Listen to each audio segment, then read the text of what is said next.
Hey, welcome to FreeThinking Ministries podcast, a podcast where we want to help people reason together by applying logic and sound theology to all aspects of life. You might notice that we have a guest here with us today.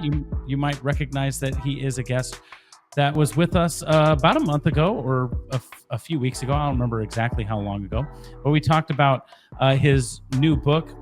In that interview, The Progressive Miseducation of America, Confronting the Cultural Revolution from the Classroom to Your Community, and had a great conversation. Had to have it cut short, and then we said, hey, let's do a part two. So this is part two.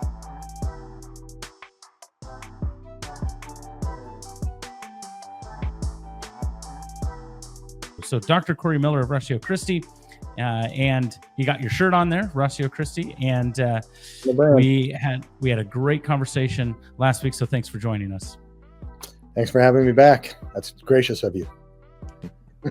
Yeah, I don't know if it's gracious of us. It's a pleasure to have you back. But that's right. It's great to have the conversation. Since we last spoke, you have been a busy man. That's the truth. Lots of stuff. I think you said 2 Fox interviews. Not like an animal interviewing you, like the news station Fox. Yeah, Fox News. Yeah. Fox News interviews. You've been at multiple speaking events. What has that been like? I heard you were at in Louisville with TPUSA with Megan Basham, who our channel hasn't had the fortune to have on, but we have had conversations with her as well. So just tell us what you've been doing, what you've been up to over the last month. Yeah, so I was a conference speaker at one of the largest apologetics conferences held in North Carolina, Steadfast, put out by SES, and spoke at church there, gave several talks, and that was fantastic. Great to network with other Christian missionaries and organizations, from seminaries to you name it. It was fantastic. And then, with the 2 Fox entries, full-on interview, and then quoting me on a piece about the seeming revival among young men coming back to the church, where the focus is really on young people, but they often don't realize there's a distinction of what's going on there between men and women. The women are not coming back. They're going the other direction. Wow. But we can discuss that and hash that out a bit more of what was in that article, and then, who these young men are going back to, because we've talked about wokeness on the left, but there's also this rise of the woke right, and they're gaining traction, and that is a real danger for who's going to capture those young men. But so I was down in Louisville, got an invitation by TPUSA to give an Ask Me Anything, I wouldn't say talk, basically a question and answer session alongside Megan Basham.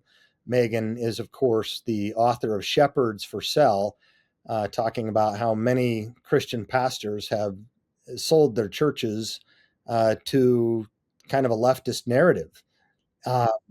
And my book was endorsed by a number of people. One is a politician, university presidents, philosophers, faculty, ministry leaders, and one was the national director of TPUSA Faith. So we've got, a connection there. And I'm a conservative Christian, no bones about that. The organization that I lead is not particularly partisan, and the book that I wrote, despite the title being The Progressive Miseducation of America, which really I think is attractive to a TPUSA kind of crowd, wasn't a title that I chose. It was a title that I wanted as the third revolution, from the campus to the culture and a vision forward. Talking about the problems in the campus and how we're going to get out of this mess is got to involve the campus as an American culture. And the title that they chose, The Miseducation of America, okay, fine. But Pete Hegseth had the exact title for a documentary. And so they said, we need to change it one more time. And they entered the word progressive. I fought that because I want to be able to have broader conversations. And I thought that the title itself would simply connote it's a book on politics. And that's not what is meant by that. What is meant, even though it has political implications or overtures, in the sense that politics is a subset of ethics, is that it has political implications, but the word progressive is talking more about the ideological nature, the ideological revolution that's happened in the universities and has swept throughout all culture, and the constancy or durational aspect of this mission drift since the Pilgrims started Harvard as truth for Christ and the church for 300 years, to now Harvard hiring a professor who is a transgender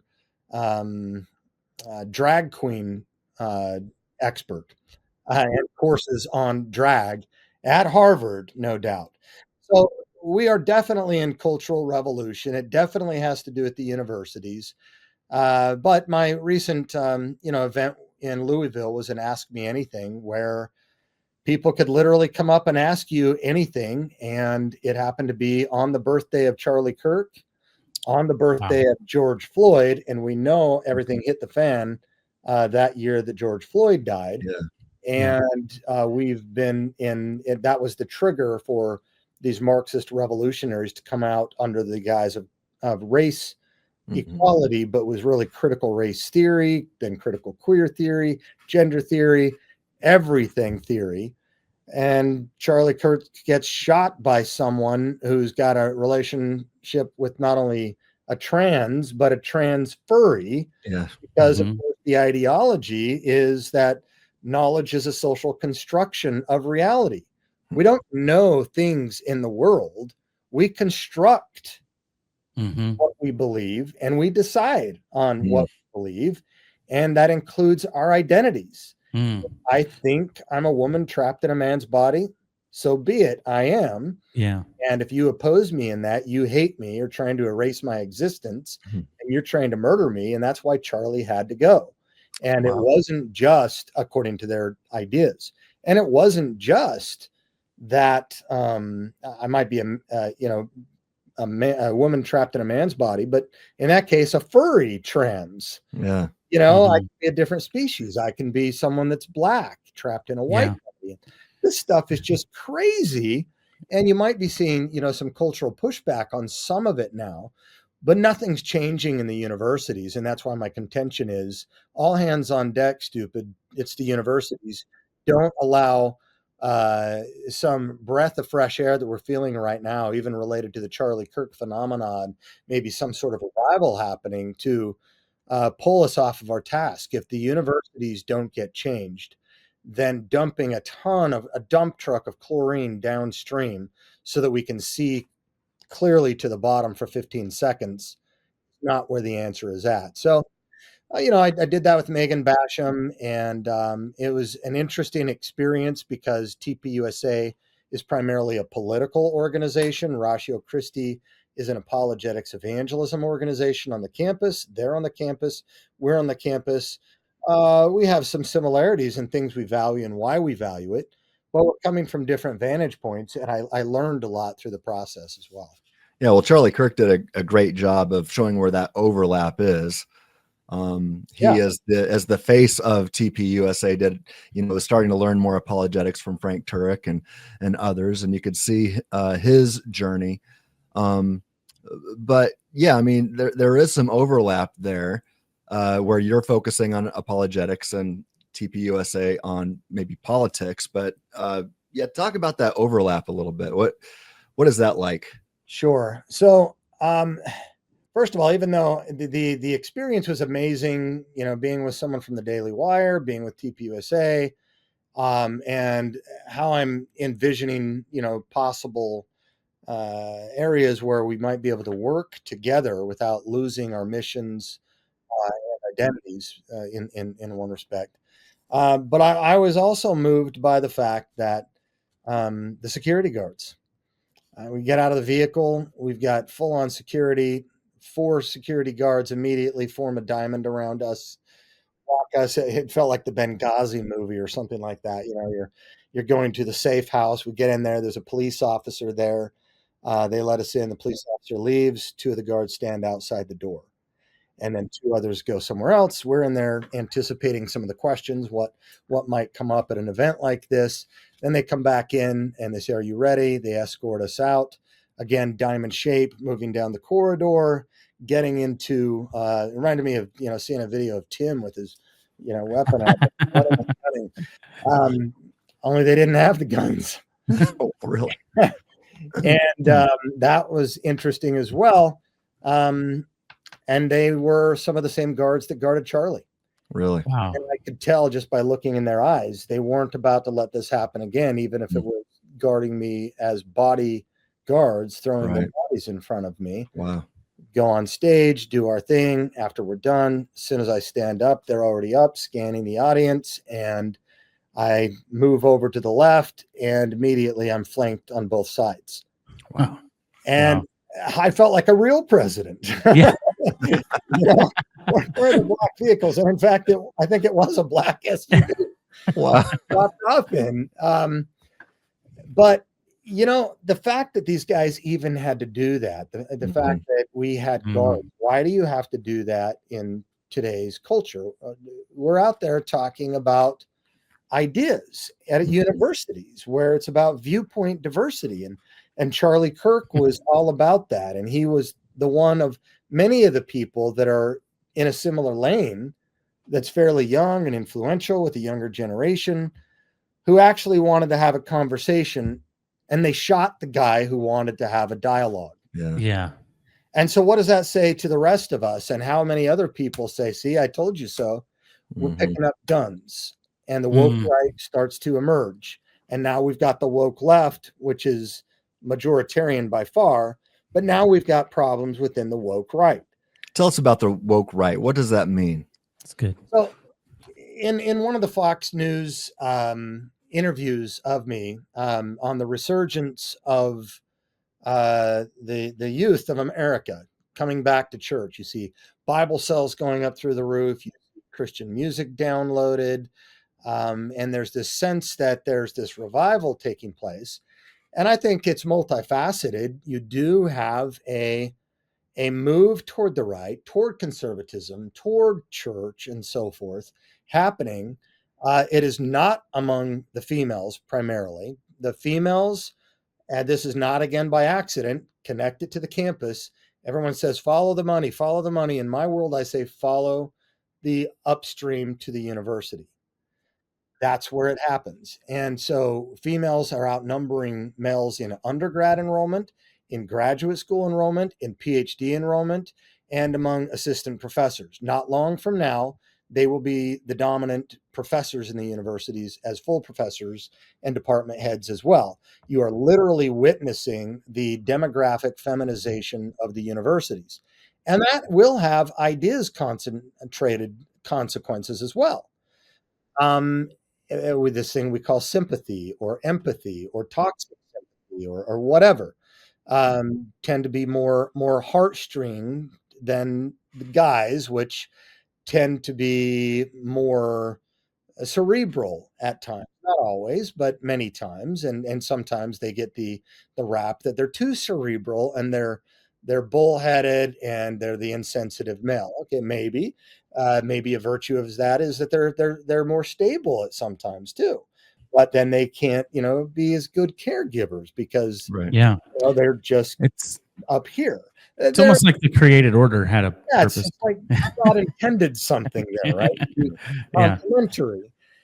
And so you're seeing at least the demographic feminization, but I think you're seeing the ideological feminization as well. And there are going to be implications, not just ideologically to this, but because to the degree that there is still truth to having a college degree as opposed to just a high school diploma is going to make you more money in your career, or having a master's degree to a bachelor's or whatever.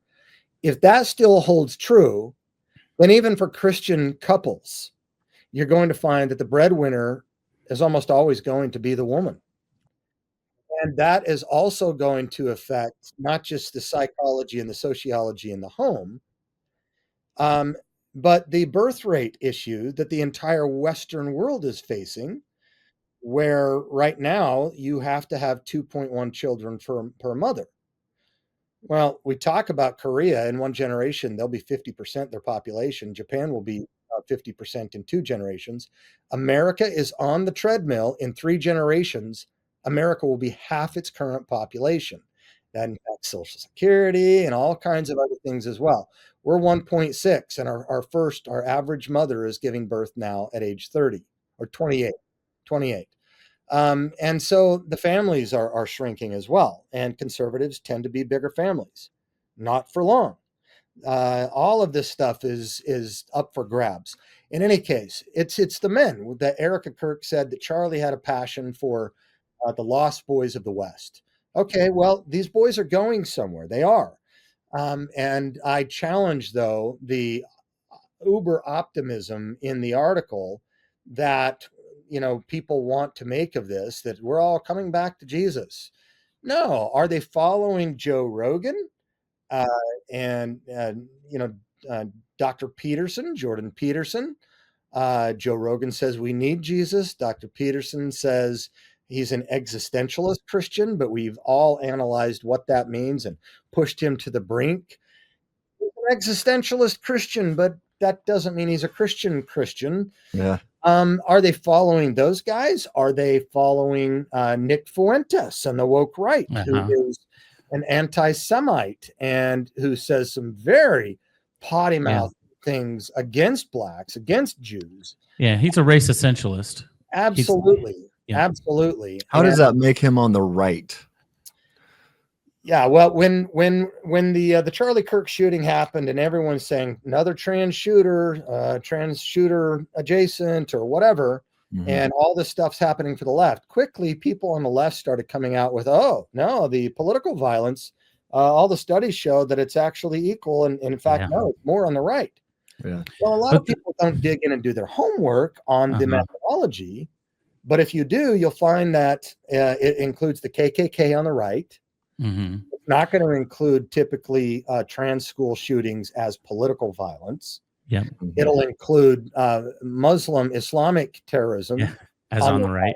Yeah, and you've got the neo-Nazis or something like that on the right.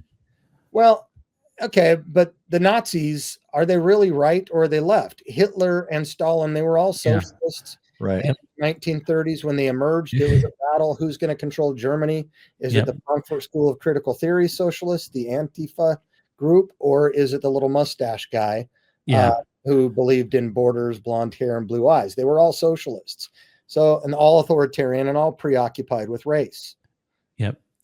And one was a national socialist, and one was a global socialist. One hated borders. We have people like that in our country. So, why should they be on the right? But nonetheless, you have this caricature that Nazis are on the right. In the 30s, Dietrich Bonhoeffer was the minority. But there are pictures of pastors that weren't part of the confessing church that were part of the conceding church, like many of our pastors today. But they would wrap the babies after they got baptized in not sackcloth, but in cloth with a swastika.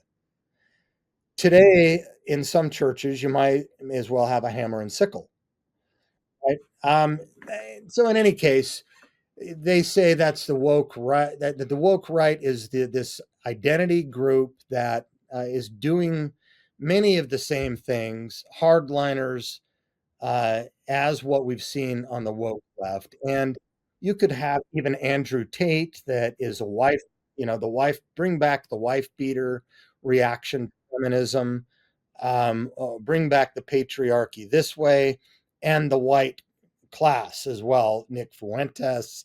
So you've got a lot of people vying for these lost boys of the West. Where are they going to go? Who is going to capture them? They are sick of the feminism, sick of being blasted as part of the evil patriarchy, sick of being told they're toxic.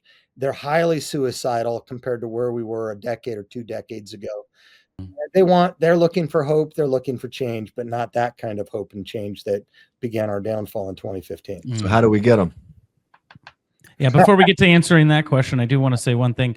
If you've gotten this far watching the video and you haven't liked our video, like the video and share this. I think this is especially if you've got kids in the age group or are thinking about going to college, share this with people. Watch this, maybe even with them. Ask questions, or sometimes your college student doesn't want you to send videos to them, but have one of their friends send it to them. Anyway, like this video, subscribe. Make sure you hit the notification bell so you don't miss an episode.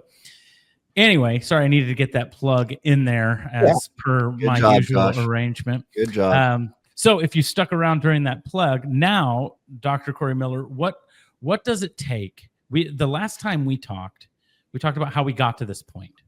And now we see you've just highlighted it, all of these rifts. We've got the far left. We've got what people consider the far right, although I'm with you, Tim. I don't actually consider them. They're not conservative to any stretch of the imagination. If they're on the right side, it's a horseshoe, right, where they're just the inverted version of the left, where everything the left does, they use the same ideas, just opposite. So we've got all of these places vying for not just power, but influence, so that they can have power in the future.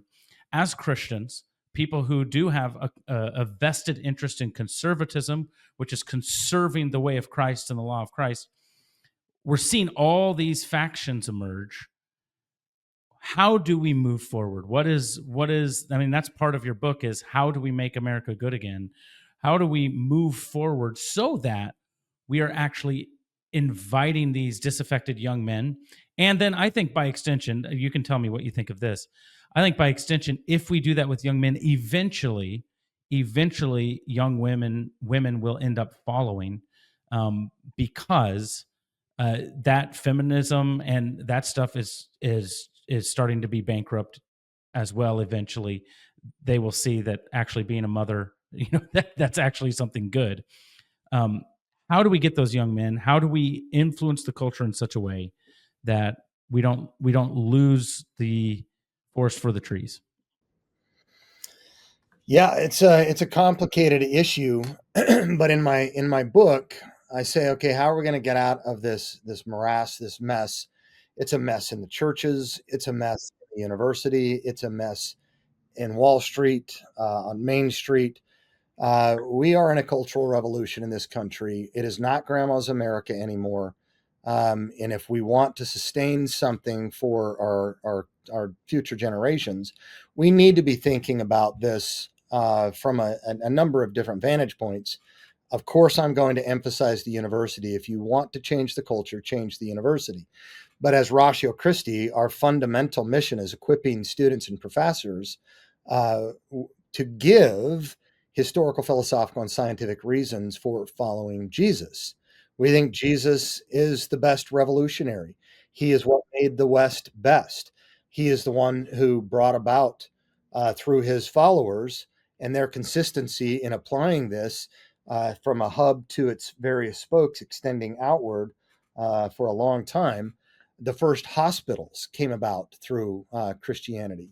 The end of the gladiator fights, the end of the the weathering and putting unwanted infants out for the animals or for the weather if they didn't suit your fancy. They adopted, as they do today. Christians are 2 times more likely than the general population to adopt children.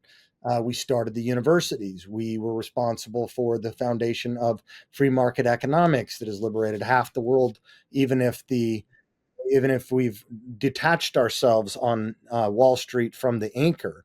It was Christian thought that launched capitalism and so forth. And this great democratic republic of America, the first time we've ever had a constitution like this in human existence, and that everybody else now tries to parrot, because even though it's still flawed, it's the best thing we've ever had. Mm-hmm. All of this stuff comes not from the Jewish guy named Karl Marx, but from the Jewish guy named Jesus. Amen. So on the tale of 2 Jews, this one's the better Jewish representative. That's right. Yeah. And so we need another Jesus revolution. We need it in the universities, a third revolution, not scientific naturalism, not postmodern cultural Marxism, but to bring it back to what it was in the beginning.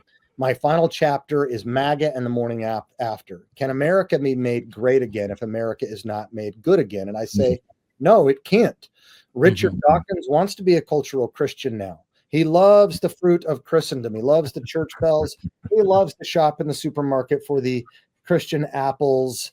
And he says, I'm on team Christian when it comes to Islam and Marxism every day. Right. For the first time, I think people have been given this vision that they never had an opportunity with in America in the past, because for the first time, we've been on the brink of losing an American culture that was predominantly Christian, even if it can be successfully argued that this was not a Christian nation. It was absolutely a Christian-inspired nation. Right.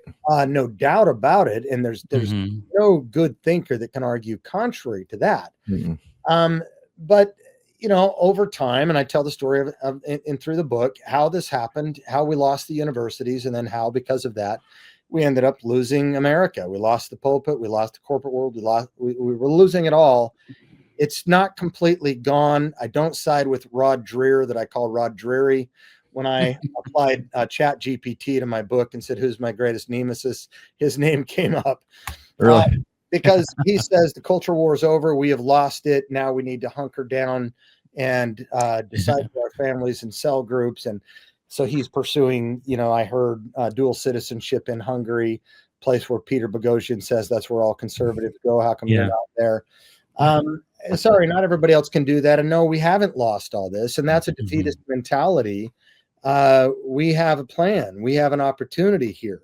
So what we need to start doing is, instead of hunkering down and training our families and waiting until the 80s, bunker survives the nuclear holocaust outside and everybody else dies, and then we can come back up and restart civilization.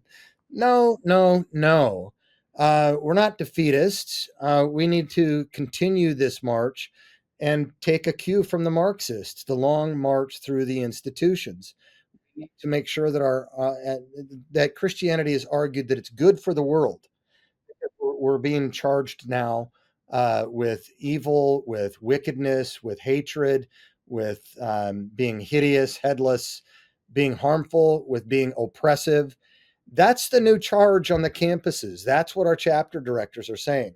And so this new development of cultural Marxism, of cultural apologetics in the Christian apologetics world, really is inadequate. If you don't understand cultural Marxism, you are not well equipped to deal with cultural apologetics today, because that's the issue that's happening. So we need to say that Christianity is good for the world and point out how that is, not just the next world. That was Marx's big apologetic for his system. Second, that it's reasonable, that Christian faith is we're not a faith tradition, we're a knowledge tradition. It's not blind faith or barren faith, but fruitful faith and reasonable faith. And that third, it's true. And this is the whole field of Christian apologetics, but it's really just coming back to Christianity 101. If you want to be like Jesus, you got to follow Jesus. And Jesus said, love God with your mind. And so if you want to love God, not just with your heart and your hands, but with your head, now is probably a good time, because we've excommunicated that facet for the last 100 years. So we've got to show Christianity is good, reasonable, and true. But then it's a clarion call in my book to pastors, to parents and grandparents, to parachurches, to professors and educators, to philanthropists and donors, to political allies, and to prayers, all hands on deck. All the great revivals in the last century, from Azusa to Yale to Asbury, are connected to the college campuses. And even if you want to go back to the Reformation, it wasn't Pastor Luther or Reverend Luther or Brother Luther. It was Dr. Luther in Wittenberg.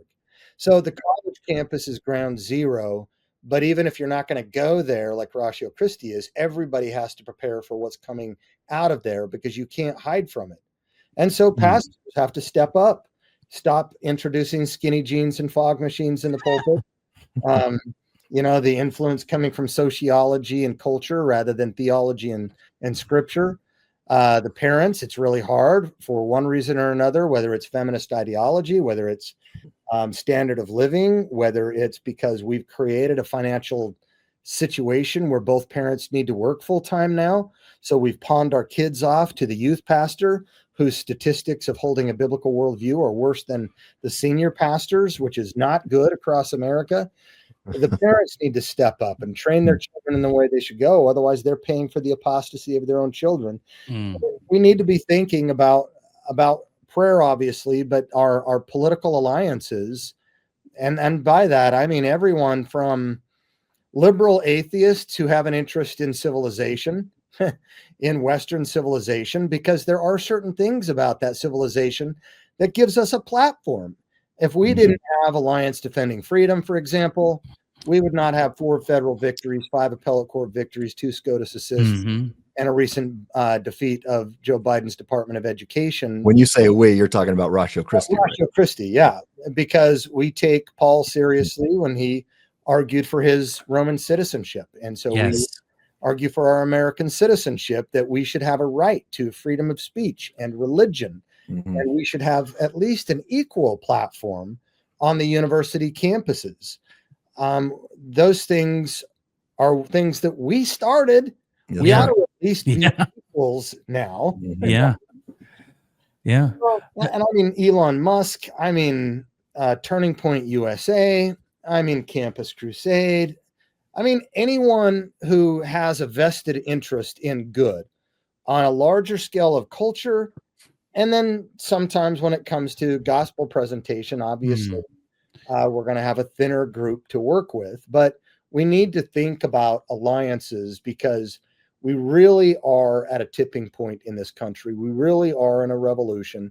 And even if some people get happy and think that, you know, there's a great pendulum swing and a pushback, there is no pushback inside the universities. I can guarantee you that. Yeah. So, man, that's preach. That was all great.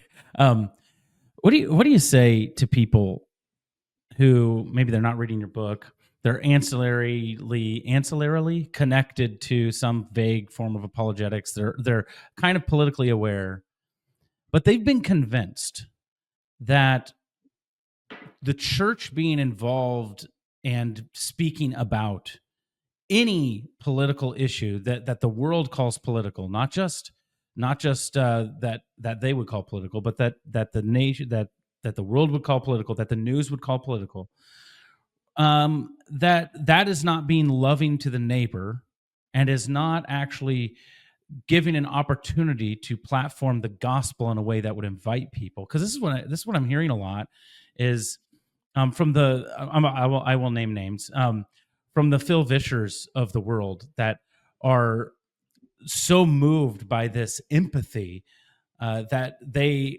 constantly, what we call, punch right. And I get that there's this rise of the woke right, but that's not who they're punching, right? They're punching the classical conservatism that says, no, immigration policy is actually just and good. Boundaries are established in Scripture. Our nation needs to have these. Well, but how can you support this? That sort of thing. We see people say, well, that's just too political. Christians should stay out of it. What is the response to people like that? That's the first question I have. And then I have another one after this. Let me read this quote from Martin Luther King. It bears reading the paragraph so I don't get it wrong, but it's very, very important for people to understand the distinction he makes and the welcome news about where politics could come in. He says, now the other myth that gets around is the idea that legislation cannot really solve the problem, and that it has no great role to play in this period of social change, because you've got to change the heart, and you can't change the heart through legislation. You can't legislate morals.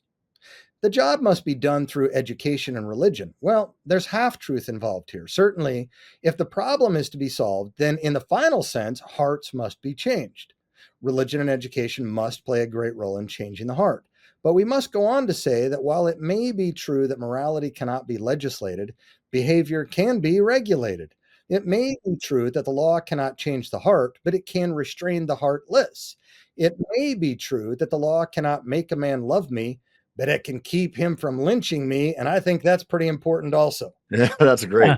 That's good. Well, what if the church started getting political and started saying, we are going to join in legislation to say human sex trafficking is bad and it should be illegal? Well, that might tick off and rub the nose of the pimp wrong. It Mhm. might make him not quite open to the gospel. Yeah. So I guess we just shouldn't be involved in politics because it's Amen. all about Jesus who cares about those women. Wow. Mhm. Right. Mhm. I think about it in my home. Let's say my oldest child is becoming very rebellious and he's starting to do drugs and he's getting his other siblings involved. Well, that's going to put tension between him and I because I have a home to raise. I have sociology. I have a little culture, a little civilization there. And he's not going to want to hear the gospel from me when I keep being bad cop in the house and having to give discipline. I'm doing it because I love him. He's not feeling it, but it's creating this tension. The gospel message is not getting through to me. And moreover, I've got to protect my other kids in the home. It might come to me having to kick him out of my home. Is that unloving? No, it's because there are other things that are good, genuinely good ends in themselves that aren't merely a means to the end of the gospel. The gospel isn't the only good end in the world. It's the best end. And in the final analysis, it is the solution to everything. But in the meantime, we have Christian lawyers, we have Christian judges, we have Christian police officers, we have Christian fathers and mothers who have to raise homes. And sometimes they have to say, kids, I have to say something else is good and evil other than just the gospel, right? Yeah. It's So good. it's just nonsense to say that we should have no role in having family politics or city politics or state politics. That misnomer is part of the first ideological revolution's impact on the church, which was scientific naturalism, and all the departments in academia wanted to start putting science to their name. So you had politics, which for 2,500 years was always a subset of ethics. Right. Now it's poli-sci. Yeah. Right. Now it's political science or psychology, the study of the soul, is now about the brain and the central nervous system. Wow. And so over here across the street at Purdue University, where I'm at, it's now called the Department of Psychological Sciences, right? And everything's basket weaving sciences. Everybody wants to be sciences until the second revolution. And now everything is going to be critical this, critical Theory. that, Yeah. critical theory, right? Yep. So Gee. there's a certain philosophy that is guiding the thinking here. And when we're able to divorce, say, politics from ethics and then ethics from God, then we've got a problem. Now, people might jump in and say, oh, so you're saying theonomy and God's law, and it's either God's law or man's law. And so you're going to start stoning homosexuals and you're going to want a theocracy and Christian nationalism. Look, there is a big spectrum there of Christian input on even the law, the gospel, and the modern Christian. How much law is supposed to be for today, right? Like the Ten Commandments, are they for today? Well, absolutely. Oh, really? So you go to church on Saturday, the Sabbath, that's the fourth command. You go on Sunday, it was the Lord's Day. Okay, so we need to start thinking two kinds of clothing. Should I? That was a theocracy. It was a geopolitical entity. That's not what the church is. And I mean, Corey, the big issue is who's in sin right now? College football players or pro football players? I mean, yeah, there we go. Yeah, I could get off on a rant on this, but I think we need to realize that God, if God exists, and we have good independent reasons for thinking that God does exist, then God is arguably the ground for ethics. And if politics is a subset of ethics, you can't divorce the two. amen. That doesn't mean we end up in a theocracy. There's an array of options in there that is consistent with New Testament theology and where we're at as Christians today in a post-Christian society as well. Yeah. But there are many things that, like murder or lying or stealing, natural law type things where reason comes in. And even in the biblical model, Cain killing Abel, where did he get that knowledge from? He hadn't gotten the commandment not to murder yet, but he knew it. The moral law, it gives us something that you can't not know, and everybody knows it's wrong to murder, it's wrong to rape, it's wrong to XYZ. Well, not long ago on Facebook, I posted just a week or two ago, posted something to the effect that every human law is either compatible with the law of Christ or it isn't. So I said it's based on the excluded middle, logical law. Any law that human government comes up with will either be compatible with the law of Christ or it won't be. And now there's some gray area. Sometimes it's tough to know where that is, but it seems like, okay, if the government says, okay, the speed limit in Nebraska on the interstate is 75 miles per hour, that seems to be compatible. Maybe there's a better speed limit. I'd prefer at least 80, but maybe there's a better speed limit, but it seems to be compatible with it. But there's other laws where, like, okay, for example, here's an easy one. The law of Germany during the time of the Nazis was you ought to turn over Jews hiding in your neighbor's basement or something like that. That's incompatible. That's opposed to the law of Christ. And so it's an illegal law. We ought to oppose it. But it was amazing to me to see, even from fellow Christians who had pushed back against that sentiment of mine on social media. But I think you alluded to it, and it's what allowed us to convict the Nazis at Nuremberg. There's this law above the law that Chief Justice Jackson appealed to. But it just seems, with all that in mind, I guess, here's my point. I'm agreeing with you. It seems impossible to separate politics and Christianity. Again, maybe, Christianity doesn't tell us what the speed limit ought to be specifically, but it does inform us when there's things that we need to stand against or stand up for. What would you say about that? Yeah, there's no such thing as in one sense, to go back to Martin Luther King, who said you may not be able to legislate morality. And if we take morality in one sense, that means changing the heart, right? Mm-hmm. A regeneration of the soul from a Christian viewpoint. Morality taken in another sense as some sort of good behavior that is good for the neighborhood and good for civilization. Well, yeah, that's when he said behavior can be regulated. If you think morality in that way, then you say yes. But there's not a law in existence that is something that isn't someone's legislation of the good. Mm-hmm. Even the speed limit, we're talking about now applied ethics as opposed to meta ethics or normative ethics in philosophy, ethical systems versus the application of it way out here, the hub versus the spokes reaching way out here. Well, even the speed limit is an example of a natural law, ethical principle that we would say it's the sanctity of human life, and you need a sanctifier in order to have the sanctity. But even a secularist who wants to argue for the value of human life and some reason underwriting that value as being higher than for a pig or a rat, even if they could, you still would be able to extend that spoke out from this moral principle of the value, or better yet, the sanctity of human life, out to the speed limit. Why do we do the speed limit?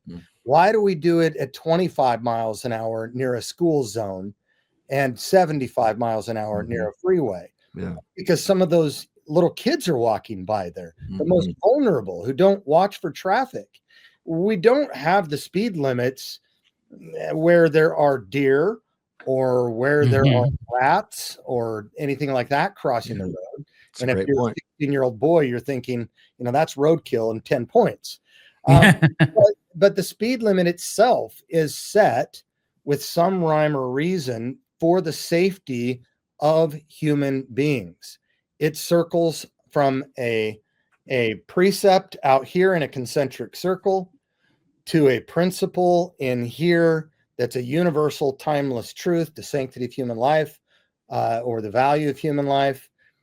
But that also, we would argue, goes back to God, because all moral properties are properties of persons. And these moral principles aren't just floating around in metaphysical space out there. They're always connected to a person. So our worldview has greater explanatory scope and power for why these moral intuitions that we shouldn't assassinate political enemies or why Black lives should matter, or why I shouldn't rape any woman that I want to if I can get away with it.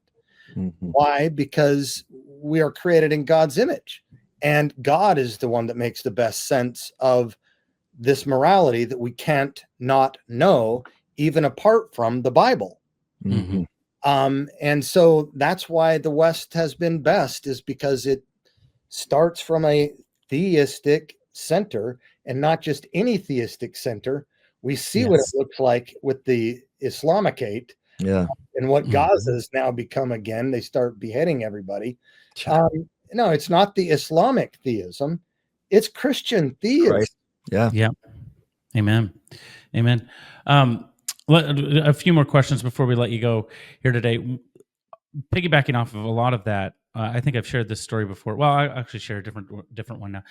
Recently, I spoke to a group of pastors at a conference about some of this stuff, about cultures, particularly gender theory and stuff like that, and it was interesting to see that the juxtaposition. I spoke at an apologetics conference with lay people on the same topic a week before it, and then I spoke at a pastor's conference the week after. Similar talks. The lay people in that conference were more aware of the progressive thoughts and ideology and arguments than any of the pastors were. When I asked the question, hey, who has heard this argument for pro-LGBTQ readings of scripture? I think we had 20 or so pastors in the room. I had 2 pastors raise their hand when I asked that question in the group of 30 to 40 people in the apologetics conference. I had like 10 to 15 raise their hand saying I'd heard it. So that's super anecdotal, right? I mean, it's just, but it seems to me, even given that anecdote, that there seems to be this disconnect from the pulpit where some pulpit ministries have been led into this, under the guise of love and gospel, led into this ideology, having not heard of the arguments and going, well, yeah, we should love people, so I'm going to preach that way. And I sat with a pastor once. He was preaching on Galatians 2. He told me, this is what I'm saying. And I said, do you realize that some of that verbiage is directly out of critical race theory? And he goes, no, what's that? So my question with all of this is, suppose somebody is a layperson watching this right now, and they have been at their church and they are seeing from the pulpit some of the stuff that you're talking about. And they're starting to think, oh, is my church going woke? Oh, is my church just like the college campus? Oh, does my pastor not know what he's talking about? What would your encouragement be for the person sitting there listening to that and realizing, I think maybe our church leadership doesn't understand the moment we're in? Do they leave? Do they become an agent of change? How do they talk about it? How do they encourage? I am always a good fan of reforming within first, if you can do it, because if you leave, you're leaving others to something you think is bad for them. Mm-hmm. And you might choose to leave at some point, but when there's a problem, as Christians, you're supposed to bring it to someone else, to another person that you've got a problem with or that you see as problematic for the community, and try to have a conversation about that and bring it back to scripture and say, this seems to be what the world's view of this is. This seems to be our view of this. And so on our doctrinal statement, we make the distinction between critical social justice and biblical social justice, even though I don't like the term social justice, but just to placate some people so that there is a clear distinction that's made so that they don't read it and just say, oh, you hate Black people and gays and poor people. No, that's a good tactic. But this critical social justice is a co-option of Christian terminology of Marxism. Critical race theory is critical theory plus race. Critical gender theory is critical theory plus gender. Critical queer theory, critical ice cube theory is Marxism plus ice cubes, right? Yeah. Unless it's critical thinking, if it says critical in its name, run from it. We want to educate the pastors in this way. I've had that experience that you have like that. I'm kind of inclined to think that there are some really good pastors, there are some really bad pastors, and there's a lot in between. Being a pastor is hard. You're expected to do a lot. We've all been pastors. you don't have to do everything. You should leverage resources from friends and ministries that can help you. But a lot of them are products of this anti-intellectual American culture that is more impacted by culture and sociology than scripture and theology. And so that's why any church growth fad that floats their boat, theology at the movies, let's bring in Buzz Lightyear and Dorothy and Jack Sparrow, like happened at one of my churches. And then maybe you'll give a 3-minute clip of Paul's epistle while you watch 30 minutes of some movie on Sunday, and you serve popcorn. That literally happened. Wait, what about the Avengers? Star Wars. Yeah, the pastors also, I think, are not being impacted by scripture. They're getting too impacted by the culture. But also, I don't think they spend as much time out there in the world like most of the congregants do, who work a job 9 to 5 and who are encountering this, and they're looking for some equipping. How do I deal with this? How do I deal with my kid who just came up to me and said, Mom, Dad, would you rather have a dead son or a living daughter? You choose. Yeah. That's not always happening there. But it's happening to the people in the congregation, or the issue of homosexuality. If you don't, you hate or celebrate, that's the dilemma. That's the mantra we're given. Mm-hmm. And so, I guess, God is what would Jesus do? Jesus would love. God is love. Love is love. No. Yeah. That's like water is water, whether it comes out of the tap or the toilet. Love means something. Love means to will, not to emote. Love means to will the good for the other. This crappy empathy we talk about. Empathy is not a virtue. It's not a vice. It's part of epistemology. It's a way of knowing. It doesn't tell us what we ought to do when we know, but it's a way of knowing. It's a way of feeling the pain of someone else. But now we need to have a marching order for what to do next. And there's a system of ethics that helps with that. And that's in Christian thought. But I would say a lot of these pastors don't get into that. And that's where people in the pulpit or in the pews then sometimes bringing it up, trying to encourage, trying to warn the flock on the outside, you might have to leave. But people that are engaged in Christian apologetics like we are, we have a special focus and area where we are area experts. We can bring that and we can help the congregants even if the pastor won't. At some point, maybe we have to leave. But there's one anecdotal illustration of why I mention, again, cultural apologetics. I know our friend William Lane Craig doesn't like that topic very much. But I think it's legit, and I think you can't be practicing cultural apologetics well if you don't understand cultural Marxism and what's going on in the world. So here's an illustration that I like to use, and I use illustrations like this, probably a chapter in a forthcoming book. Rhetorical apologetics is part of cultural apologetics. We need to think about the words we use as well, because that's what the cultural Marxists have done with their narratives and their word choices.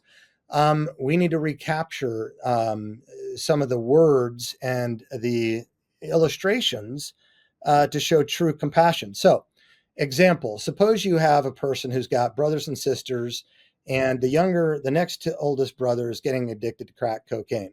And moreover, he's selling mom's and dad's family heirlooms to sell them for drug money and give them to the other brothers and sisters and getting them addicted.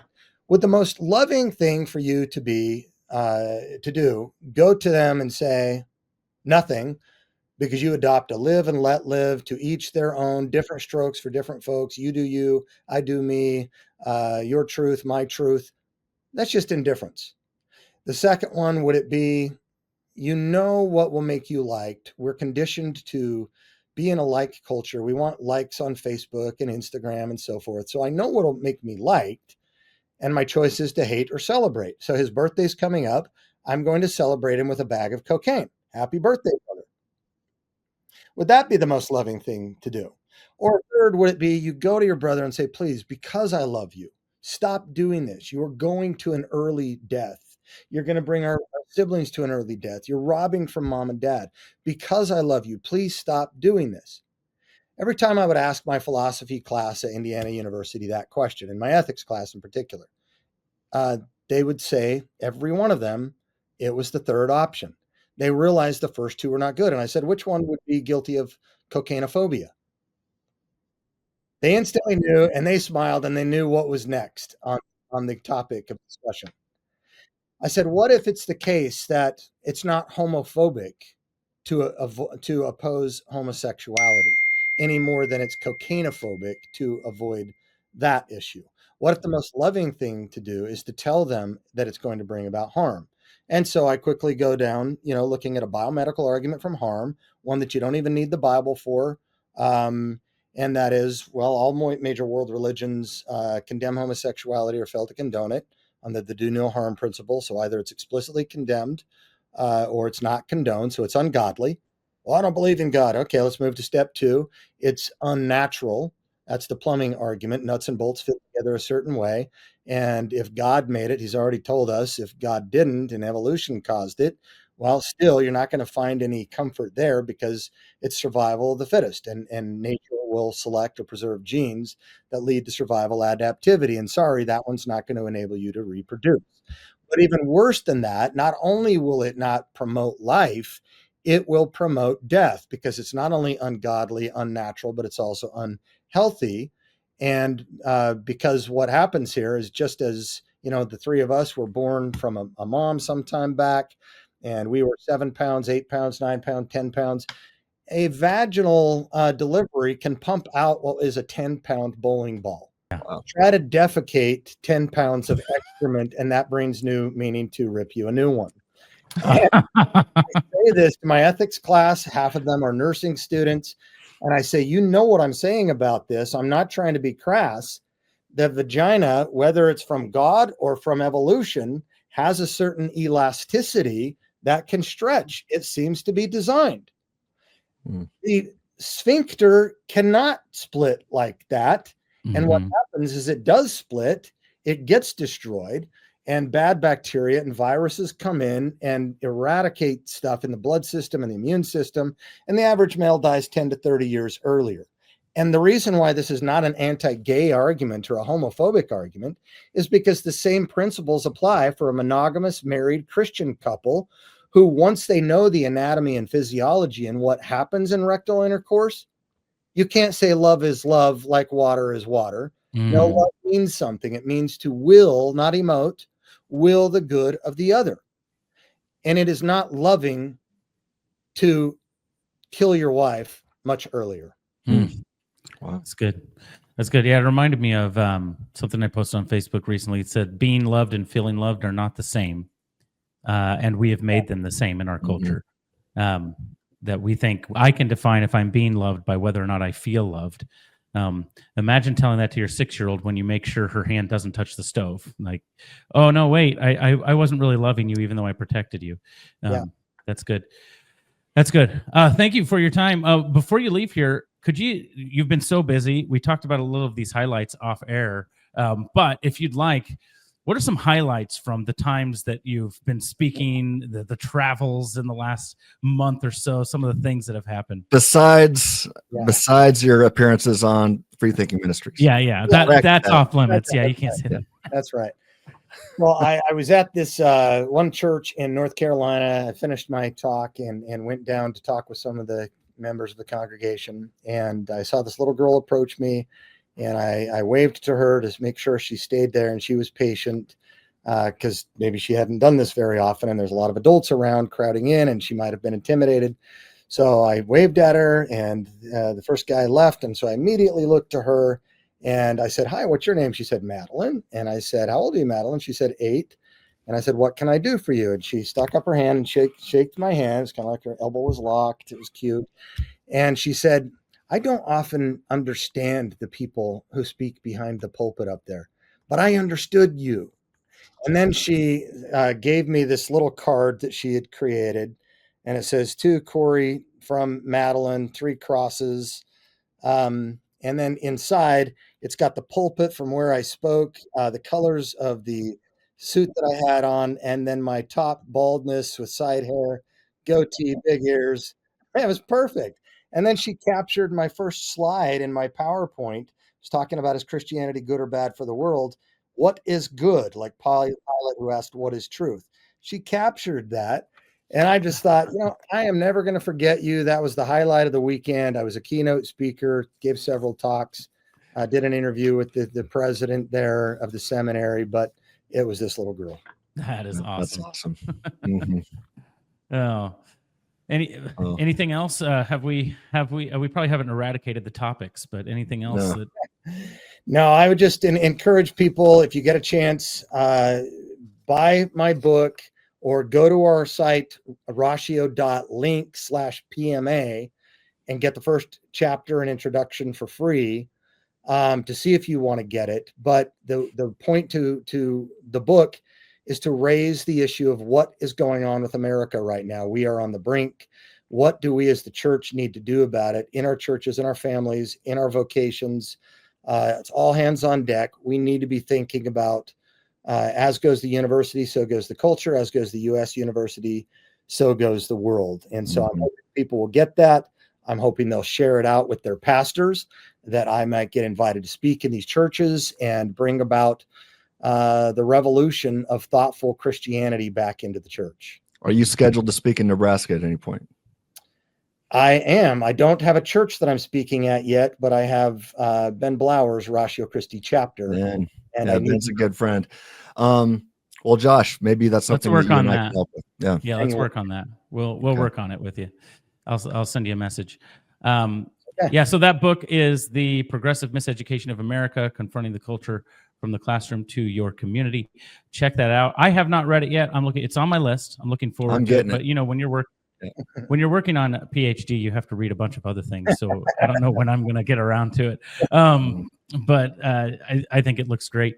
Thanks for coming on the program again. Again, check out Dr. Miller's book. I'm sure you can buy it anywhere, Amazon, Barnes & Noble, all those places. Yeah, that's right. Yeah. And what I'm going to take away from this is that you're a cocainophobe. Yeah, but maybe that should be our thumbnail of this episode. Are you a cocainophobe? Yeah. All right. Yeah. Yeah, thanks for having us. And as we always say, or thanks for having us. This is our show, and you're on it.